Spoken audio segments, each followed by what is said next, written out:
Hola a todos. Hoy vamos a meternos de lleno en el primer libro de la Biblia, Génesis. Y ojo, no es solo un conjunto de historias antiguas, es literalmente el cimiento sobre el que se construye toda la narrativa bíblica, el texto que busca dar respuesta a las preguntas más grandes que nos hacemos sobre nuestros orígenes. Bueno, ¿y cuál va a ser nuestro recorrido? Pues vamos a seguir el arco de esta historia épica. Arrancaremos con el porqué de su nombre, el libro de los inicios. Luego veremos cómo se describe un comienzo que pretendía ser perfecto. Después, claro, seremos testigos de cómo todo se tuerce con la caída. Descubriremos la primera promesa de redención y para terminar sacaremos en claro cuáles son esas enseñanzas clave que han perdurado a lo largo de los siglos. Y vamos a empezar por el principio, y no es una forma de hablar. Esta frase, que seguro que a todos nos suena, es una de las más famosas de la historia. Pone las cartas sobre la mesa desde el primer momento. El universo no se presenta como algo casual, sino como el resultado de un acto creativo, de una intención.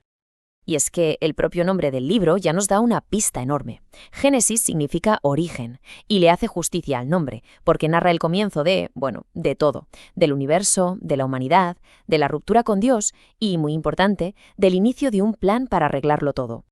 Así que, si lo pensamos bien, entender Génesis es como tener el mapa para el resto de la historia bíblica. Es la pieza del puzzle que da sentido a todo lo que viene después. Y todo arranca con la descripción de un mundo recién creado, un mundo perfecto.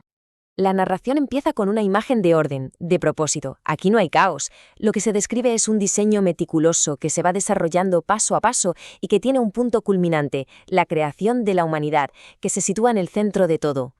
Fijaos en el orden del relato porque es asombroso. Primero es como si se preparara el escenario. Se crea la luz, los cielos, la tierra firme, y una vez que el escenario está listo, se empieza a poblar.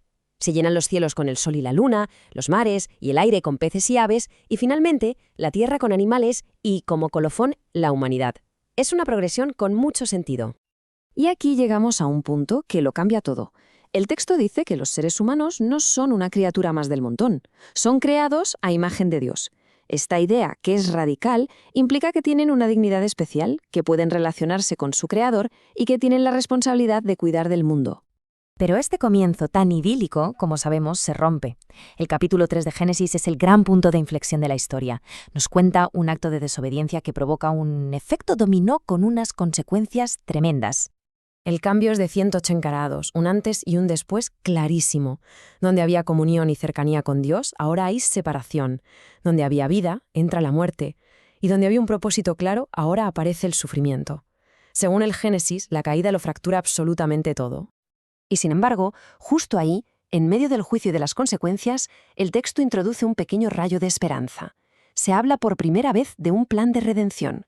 Esta promesa, la idea de que la descendencia de la mujer al final vencerá al mal, se convierte en una especie de hilo rojo que va a recorrer toda la Biblia. El relato deja claro que el pecado no fue un error puntual y ya está, fue más bien como una bola de nieve. Empieza a nivel personal, en la familia, con la violencia entre Caín y Abel. De ahí se extiende hasta corromper a toda la sociedad, lo que lleva al juicio del diluvio.